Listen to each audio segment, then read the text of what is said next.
인생에서 가장 큰 고난은 우리가 얻고자 노력하지 않았다는 데 있다. 무언가를 얻기 위해 장애물을 뛰어넘거나 치우려고 하지 않았다는 데 있다. 그것이야말로 우리의 앞날을 가로막는 고난의 정체였다. 보람없는 날들의 반복으로 최후의 목표가 달성될 리 없다. 위대한 인생은 눈에 보이지 않는 성장을 통해 만들어진다.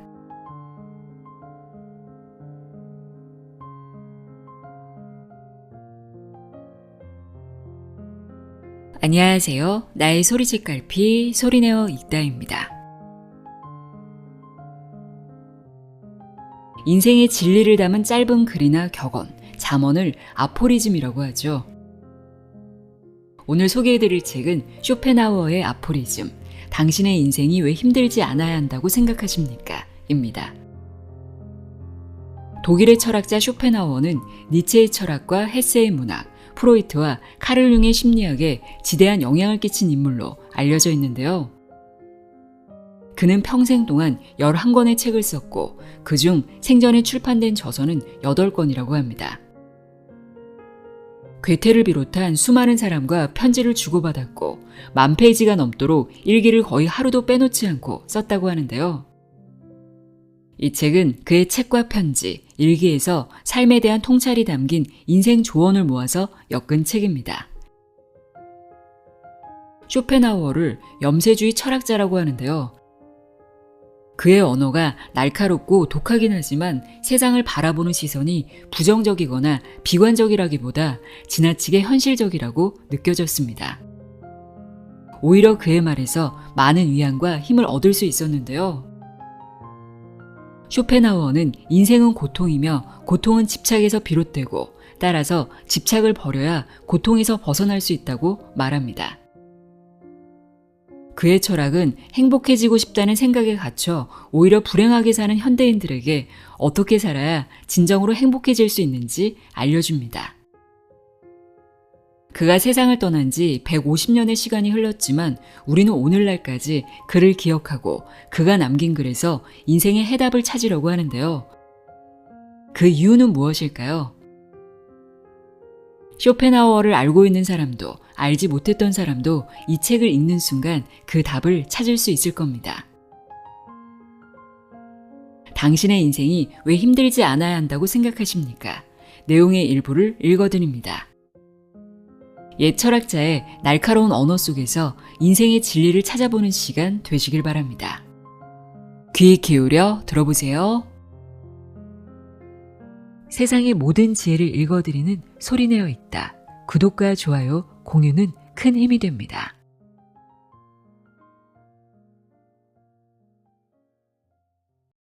자신이 증오스러울 땐 자는 것이 최고다.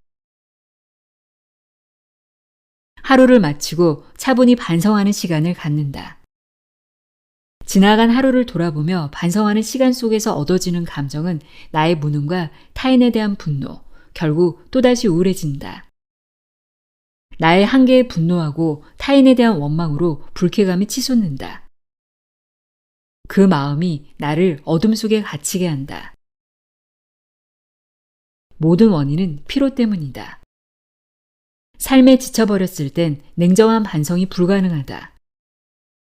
억지로 반성하려고 하면 필연적으로 우울이라는 덫에 걸려버린다. 지쳤을 땐 반성하는 것조차 피곤하다. 지나간 일을 되돌아보는 것도 지겹고 일기 같은 걸 쓰는 것도 괴롭다. 생활에 활기가 넘치거나 즐겁게 활동하거나 어떤 일에 흠뻑 빠져 집중할 때는 지나간 일을 되돌아보지도 반성하지도 앞으로 다시는 이런 실수를 하지 않겠다고 다짐하거나 계획을 세우지도 않는다. 반성하고 있다는 것은 지나간 시간을 되돌아보고 있다는 것은 자신을 한심스레 여기고 있으며 타인을 증오하는 중이고 영혼과 육신에 휴식이 필요하다는 신호다. 이럴 땐 그저 쉬는 게 최선이다. 반성은 자기 혐오다. 자기 자신이 하찮게 느껴질 때 인간은 뭔가 반성할 만한 건수가 없는지 두리번거린다. 뭘 해도 기운이 나지 않을 때 인간은 무턱대고 반성하며 자아를 성찰한다. 그럴 바에는 아무 생각 없이 잠자리에 드는 편이 낫다. 자신이 증오스러울 땐 자는 것이 최고다. 도박도, 기도도, 명상도 도움이 안 된다. 여행도 도움이 안 되고 술을 먹어봐야 자기 혐오만 짙어질 뿐이다. 잘 먹고 잘 자고 일찍 일어나는 것이 자기 혐오를 극복하는 가장 좋은 해결책이다. 혐오스러운 오늘로부터 조금이라도 빨리 떠나는 것이 상책이다. 괴롭다면 평소보다 더 많이 먹고 평소보다 더 많이 자는 것 말고는 방법이 없다. 그리고 내일 아침 일찍 새로운 시작을 펼쳐나가면 되는 것이다. 누구나 자신의 산에 오르기를 꿈꾼다. 등산의 기쁨은 정상을 정복했을 때일 것이다. 그러나 최상의 기쁨은 험준한 산을 기어 올라가는 순간에 있다. 길이 험할수록 가슴이 설렌다. 인생에서 고난이 사라졌다고 생각해보라. 그보다 삭막할 수는 없으리라. 우리는 젊은 날에 산을 올라야 한다. 젊음은 그 자체가 거대한 산이기도 하다. 그 산이 평지가 되기 전에 최선을 다해 올라야 한다. 젊은 시절에 자신의 산을 오른 자는 늙어서 산의 풍성함을 맛보게 된다. 사람은 누구나 자신의 산에 오르기를 꿈꾼다. 어떤 사람은 그 열망이 지나쳐 병이 되기도 한다. 산을 오르기란 사실 그렇게 어려운 일이 아니다. 단지 올바른 방법을 모르기 때문에 실패하기도 한다. 성공에 집착하는 사람일수록 타인의 성공을 시기한다.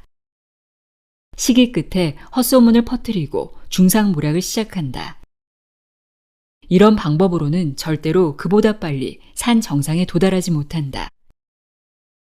자기 능력과 체력을 고려하지 않고 단숨에 뛰어오르려는 사람도 성공하지 못한다. 일시적으로 남보다 빠를지 모르나 시간이 지날수록 뒤처진다. 산에 오르고 싶다면 남을 떠밀어서도 안 되고 자기 능력보다 무리해서도 안 된다.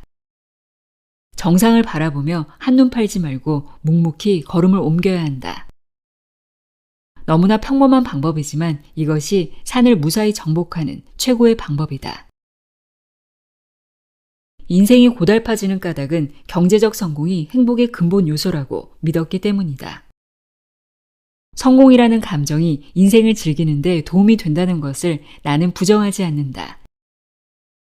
예를 들면 청년 시절에는 존재감이 미미했던 화가가 중년 이후 자기 재능을 인정받음으로써 행복해질 수가 있다. 돈의 힘으로 행복을 만끽할 수 있다는 것도 부정하지 않는다. 그러나 돈으로 산 행복에는 한계가 있다. 성공은 행복을 부르는 데 지불되는 한 가지 요소임에는 분명하지만 성공을 위해 그 밖의 다른 요소를 희생시킨다면 성공을 제값보다 더 비싸게 구입하는 셈이다. 누구의 도전이 가장 영광스러울까? 한 번도 실패하지 않고 산꼭대기에 오른 사람에게는 좌절이 없다. 그래서 영광도 없다. 반면에 실패할 때마다 조용히 그러나 힘차게 다시 일어선 사람에게는 영광이 주어진다. 그에게는 좌절을 떨치고 일어났다는 아문 상처가 새겨져 있으며 절망의 끝이 어디쯤인지를 알고 있는 눈동자가 있기 때문이다. 인생에서 가장 큰 고난은 우리가 얻고자 노력하지 않았다는 데 있다. 무언가를 얻기 위해 장애물을 뛰어넘거나 치우려고 하지 않았다는 데 있다. 그것이야말로 우리의 앞날을 가로막는 고난의 정체였다. 인내를 그대의 의복으로 삼아라. 의복을 벗고 다니는 것이 부끄러워지리라. 인내를 벗지 않는다면 수치를 당할 일도 없으리라. 신념을 그대의 양식으로 삼아라. 육신의 굶주림으로 고통받지 않게 되리라. 신념을 잃은 인간처럼 불행한 인간은 없다. 실패하고 낙오하는 자들은 대개 참을성이 부족하거나 신념을 갖지 못하고 이리저리 흔들렸던 사람들이다. 시간이 언제나 우리를 기다려줄 것이라고 착각하지 말라. 게을리 걸어도 언젠가는 목적지에 도착할 날이 오리라고 기대하지 말라. 하루하루 전력을 다하지 않고는 그날의 보람은 없다. 보람 없는 날들의 반복으로 최후의 목표가 달성될 리 없다. 위대한 인생은 눈에 보이지 않는 성장을 통해 만들어진다. 적과 동지를 구별하는 가장 좋은 방법. 추종과 아첨을 우정이라고 착각하는 사람들이 많다. 이것이야말로 우정에 대한 모독임에도 많은 사람이 우정을 확인하는 선의로 추종과 아첨을 바란다. 그렇다면 이미 그 사람의 인생에서 상대방과의 친밀함은 우정이라는 성격이 아니다. 그는 지배를 원하고 있다. 진정한 지배는 지위라는 권력의 도움이 필요하지 않다. 칭찬과 선망만으로 나의 권리가 확보되는 것도 아니고 내게 그만한 지위가 주어지는 것도 아니다. 지배당하고 싶지 않다면 나를 지배하는 자와 똑같이 행동하면 된다. 그것이 가장 빠른 길이다. 여기에는 망설임도 절제도 없어야 한다. 지배당하고 있다는 자괴감과 지배하고 싶다는 삐뚤어진 욕망이면 충분하다. 나의 경험에 의하면 적과 동지를 구별하는 가장 좋은 방법은 소문이다. 나의 불행을 타인에게 이야기하는가 하지 않는가에 따라 적과 동지를 구별하면 된다. 인간관계에서 돈은 진실을 확인하는 창이다. 돈을 빌려달라는 요구를 거절함으로써 친구를 잃게 되는 경우도 많지만 그보다 더 많은 경우 돈을 빌려줌으로써 친구를 잃게 되는 것만 봐도 그렇다. 최고의 친구는 한없이 적에 가까운 친구다. 충고가 필요할 때는 조언해주고 교만해졌을 때 나를 위협하는 친구가 주변에 있다면 부모로부터 막대한 유산을 받는 것과 비교할 만하다. 인격의 특징 중 하나가 이중성이다. 충고가 필요한 사람일수록 간섭을 싫어하고 위로가 필요한 사람일수록 동정을 증오한다. 그 결과 우리가 알고 있는 역사가 탄생했다. 각각의 민족이 쌓아온 역사를 보건대 전쟁과 반란 외에는 찾아볼 게 없다. 위로와 충고가 역사에 기록된 적이 없기 때문이다. 평화로운 날들은 자만했던 날들로 기록되고 배불리 먹고 마셨던 시기는 사치와 향락으로 오욕되기 일수다. 이것은 무엇을 말하는가? 인간 스스로 다툼과 반목을 추구했다는 뜻이다. 인간에게 평화는 지루함의 극치다. 행복한 순간은 지긋지긋한 권태로 기억되고 굶주림과 갈증으로 죽음의 문턱에 다다랐던 시절은 강인한 인간성을 확인시켜준 영웅들의 자랑거리가 되곤 한다. 역사는 개인의 시간들이 한데 모인 기록이다. 우리가 사소한 일에 위로를 받는 이유는 사소한 일에 고통받기 때문이다. 우리가 사소한 일에서 위로를 받는 이유는 사소한 일에서 고통받기 때문이며 신을 안다고 말하는 자 중에 신을 사랑하는 자가 극히 적은 이유는 형식과 진실의 거리가 비교도 안 될 만큼 멀기 때문이다. 행복을 손에 넣고 싶다면 인생의 목표가 행복이 되어서는 안 된다. 행복 이외의 다른 목표를 추구해야 한다. 어떤 사람은 말한다. 나 혼자만을 위한 행복은 원하지 않는다. 우리는 타인의 행복, 인류의 진보, 문명과 예술의 발전을 위해 헌신한다고. 모두 거짓말이다. 그들의 수고는 개인의 야심을 채우기 위한 지극히 사적인 노력이다. 행복은 수단을 통해 달성되지 않는다. 어떤 목표를 향해 의지의 실천을 했을 때 길의 중간에서 우연찮게 얻은 물 한 모금 같은 것이다. 깃발이 꽂혀있는 종점에 행복이라는 단어가 새겨져 있다면 그것은 진정한 행복이 될 수 없다. 그 깃발을 손에 넣기 위해 어디선가 누군가와 무엇인가를 실천하고 있다면 그의 삶은 진정한 행복을 만끽하지 못하게 될 것이다. 아파하고 싶지 않다면 아픔과 친해져야 한다. 사람과의 관계를 보다 원활하게 이끄는 힘은 지속적인 우정에서 나온다. 우정의 성격은 차분한 한결같음이다. 변한다면 그것은 우정이 아니다. 들뜬다면 그 또한 우정은 아니다. 변하는 것은 계산이며 들뜨는 것은 사랑이다. 내 친구는 그곳에 있고 난 이곳에 있다. 내 친구가 그곳에서 할 일이 있듯이 나 또한 이곳에서 할 일이 있다는 마음의 여유와 가치관이 우정의 진리다. 그 같은 마음의 여유와 가치관이 없는 우정은 언제 눈금이 달라질지 모르는 저울이며 흥분이 가라앉은 뒤에 찾아오는 배신감이다. 우리는 친절과 우정도 구분할 줄 알아야 한다. 친절이 그의 인격에 대한 감탄이라면 우정은 친구의 영혼을 위한 헌신이다. 감탄은 그의 그림자를 발견하는 동시에 사라지지만 헌신은 그의 그림자를 바라봄으로써 더욱 애잔해진다. 친절이 상대방의 감사로 만족한다면 우정은 친구의 행복으로 만족한다. 우정은 두 개의 영혼을 지니고 있다. 우정을 가진 자는 두 개의 영혼을 가진 자다. 한 영혼이 쓰러지더라도 곁에 있는 또 다른 영혼이 그를 일으켜 세운다. 어떤 경우에도 둘이 함께 쓰러지는 법은 없다. 삶이 인간에게 우정을 선물한 까닭이다. 우정은 다른 어떤 감정보다 인간을 현명하게 만든다. 우정만이 인간과 사물의 실상을 보여주며 인간다운 정당한 삶과 방법을 말해준다. 인생을 살아가는 가장 현명한 방법을 생각하기 전에 내가 무엇과 친해져야 하는지, 무엇을 사랑하고 있는지부터 확인해야 한다. 어떻게 살고 싶다는 소원보다는 내가 사랑하는 그것을 위해 살고 싶다는 바람이 인간에게는 더 크고 위대하게 느껴질 수 있기 때문이다. 우정은 겉으로 드러나는 고상한 만남이 되어서는 안 된다. 서로의 내면에 자극이 되고 분발하려는 촉진제가 되어야 한다. 함께 진보하지 않은 우정은 나태와 방종이다.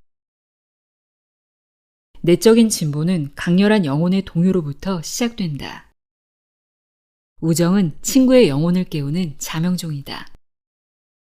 그 역할에 충실하지 못한 우정은 자기 본의의 나르시시즘에 가깝다. 우리가 참다운 우정을 부러워하면서도 일상에서는 소모적인 만남을 반복하는 이유는 잠에서 깨어난 영혼을 두려워하기 때문이다.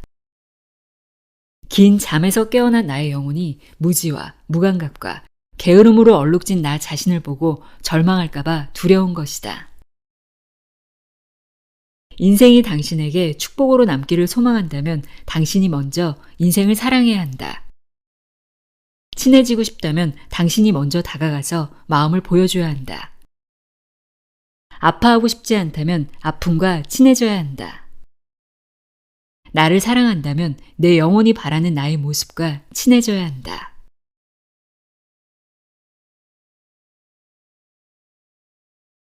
인간의 불행 중 상당수는 혼자 있을 수 없어서 생기는 일이다. 사교성이란 지성과 반비례해야 한다. 그 사람이 매우 비사교적이라는 말을 듣고 있다면 그는 위대한 특성을 지닌 뛰어난 사람이라는 뜻이다. 지적으로 뛰어난 사람은 고독으로 두 가지 이점을 얻는다. 첫째는 자기 자신과 함께할 시간을 얻고 둘째로는 타인과 함께하지 않을 자유를 얻는다. 교제에는 많은 강제와 고충, 위험이 따른다. 인간의 불행 중 상당수는 혼자 있을 수 없어서 생기는 일이다. 사교성은 도덕적으로 멀어지고 지적으로 우둔하거나 불합리한 사람과 접촉하게 만드는 성격이다. 위험하면서도 해롭다. 비사교적이라는 것은 사교가 필요하지 않을 만큼 많은 것을 지니고 있다는 뜻이므로 그 자체만으로 큰 행복이다. 인간이 겪는 모든 고뇌는 교제에서 비롯되기 때문이다. 건강 다음으로 행복의 가장 중요한 요소인 마음의 평정이 사교 때문에 위험해진다. 고독이 없었다면 인류는 지금까지 존재하지 못했을 것이다. 음식을 절제하면 몸이 건강해지듯 사람과의 만남을 자제하면 영혼이 건강해진다. 문제는 인간이 고독에서 태어나지 못했다는 것이다. 인간은 이 세상에 태어날 때 혼자가 아니었다. 부모가 있고 형제 자매가 있고 국가와 사회라는 공동체의 소유물로 탄생했다. 어쩌면 고독은 인간의 본성이 아니라 경험과 고뇌의 결과로 만들어진 관념일 수도 있다. 나와 다른 사람들과 교제해서 무엇을 얻겠는가?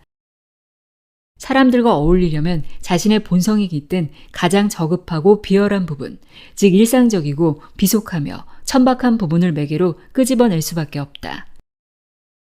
공동체는 말 그대로 공동의 가치관과 동질성이 있어야 하는데 모든 인간이 같은 수준에 도달하기 위해서는 그 집단의 정신 수준을 가장 어리석은 자에게 맞춰줄 수밖에 없는 것이다. 그러므로 사회성은 타인의 높은 수준에 맞춰 나를 끌어올리는 것이 아니라 타인의 가장 낮은 수준에 맞춰 나를 떨어뜨리는 행위가 된다.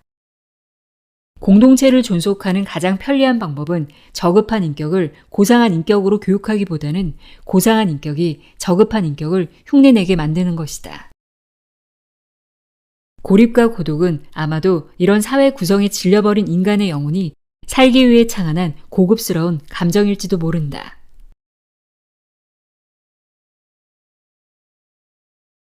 다수는 그저 많은 숫자일 뿐 많다고 정의가 되는 건 아니다. 인생에 진리는 없다. 삶은 어리석은 동화일 뿐 그래서 나는 실망하지 않는다. 세상은 내가 틀렸다고 말하지만 그렇게 말하는 세상이야말로 내 눈은 전부 실수와 오류투성이다. 오류와 허위로 둔갑한 것들이야말로 진실이고 진리와 신성으로 과장된 것들이야말로 진짜 오류다. 옳고 그름 따윈 없다. 다수는 그저 많은 숫자일 뿐 많다고 정의가 되는 건 아니다. 적음을 무능력하다는 편견으로 뒤집어 씌우는 것에 반대한다. 윽박질러도 따라가지 않겠다.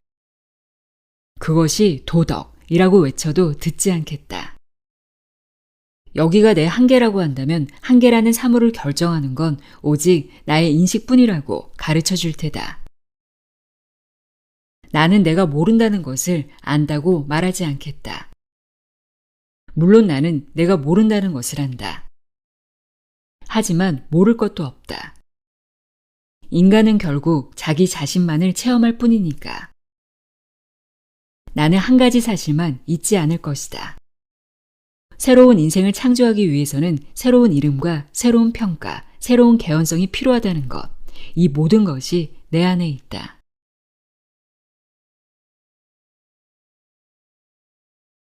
인생에서 죽음보다 확실한 것은 없다. 아직 이르다고 생각될 때 죽음이 찾아온다. 보통 사람들은 대부분 그렇게 생각한다. 하지만 이것은 망상이다. 죽음은 그에게 꼭 필요한 순간에 이루어진다. 어린아이가 어쩔 수 없이 어른으로 성장하듯 죽음은 우리 곁으로 다가온다. 우리의 이성이 우리의 현실보다 항상 앞서 나가고 더 많은 충동에 휩싸이기 때문이다. 바꿔 말하면 우리의 현실이 우리의 이성을 만족시키지 못한다는 뜻이다. 행복은 희생을 동반하기 마련이다. 상실 없이는 기쁨이 없고 절망 없이는 진리에 대한 감지도 없다. 고통과 쾌락은 서로 꼬리를 물고 있는 두 마리 뱀의 형상이다. 한쪽의 고통으로 다른 한쪽의 고통이 시작되고 고통이 더 심해질수록 서로의 꼬리를 무는 힘도 강해진다. 삶과 죽음도 그와 같아서 삶에 더없이 집착하는 자에게 죽음은 더 빨리 찾아오고 오히려 죽음을 기다리는 자에게 삶은 더욱 긴 시간을 펼쳐놓는다. 불명확한 인생에서 죽음보다 확실한 사실은 없다. 우리 모두에게 죽음이 찾아온다는 사실보다 명확한 전제는 없다.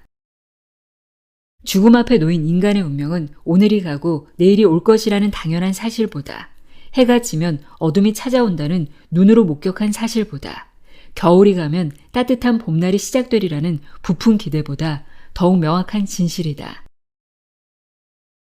그러나 사람은 내일을 준비하고 어둠을 대비해 거실에 불을 밝히고 봄을 기대하며 두꺼운 털옷은 정리해도 내일 찾아올지 아니면 잠시 후 저녁에 찾아올지 혹은 내년 봄에 찾아올지 모르는 죽음에 대해서는 아무런 준비도 계획도 세우지 않는다. 우리는 항상 죽음을 떠올려야 한다. 그것이 우리에게 삶이 허락된 이유임을 깨달아야 한다. 우리는 죽기 위해 태어난 자들이다. 우리가 할 수 있는 죽음의 준비는 오직 이것뿐이다. 더 나은 삶을 살려고 노력하는 것, 두려움과 아쉬움과 남겨진 자들에 대한 걱정으로 죽음의 눈치만 보던 우리들이 당당하게 죽음과 대면하여 공포도 후회도 근심도 없음을 확인시켜주는 것.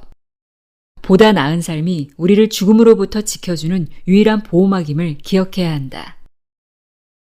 이것이 좀 더 의연하게 죽음이라는 숙명을 받아들일 수 있게 해준다. 죽음이 두려운 까닭은 공허와 암흑을 떠올리게 만들기 때문이다. 그리고 우리가 공허와 암흑을 두려워하는 까닭은 도처에 흩어져 있는 우리의 삶을 제대로 돌아보지 못하기 때문이다. 육체적 죽음은 공간에 속한 육체와 시간에 대한 인지를 소멸시키지만 삶을 이루는 기반, 즉 세계와 존재 사이에 이룩된 특수한 우정은 깨뜨리지 못한다.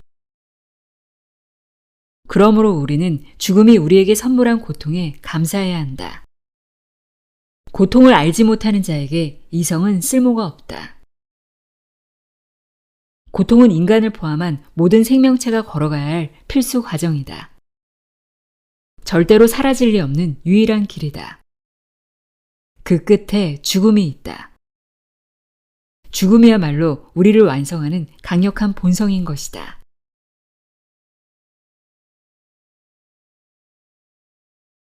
오직 질문을 통해서만 성장한다. 고달프고 덧없는 인생이 쳇바퀴처럼 돌아간다. 날마다 우리는 질문한다. 왜 사는가? 무엇을 위해 사는가? 가치 있는 삶이란 무엇인가? 앞으로 어떻게 살아야 하는가?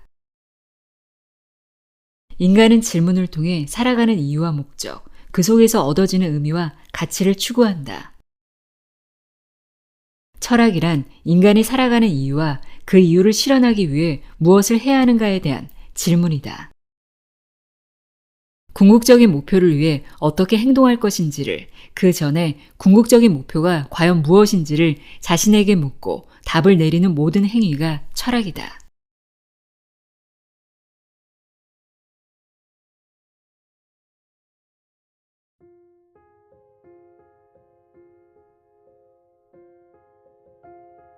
당신의 인생이 왜 힘들지 않아야 한다고 생각하십니까? 읽어드렸습니다. 저는 쇼펜하우어의 말 중에서 행복은 수단을 통해 달성되지 않으며 어떤 목표를 향해 가다 길의 중간에서 우연찮게 얻은 물 한 모금과 같다는 말이 가장 기억에 남았는데요. 우리는 종종 이것만 이루어지면 내가 원하는 어떤 상태가 되면 행복해질 거라고 생각합니다. 행복은 멀리 있는 것이 아닌 언제든 지금 이 순간에도 내 안에 있다는 사실을 잊지 않으셨으면 좋겠습니다. 오늘도 함께 해주셔서 고맙습니다.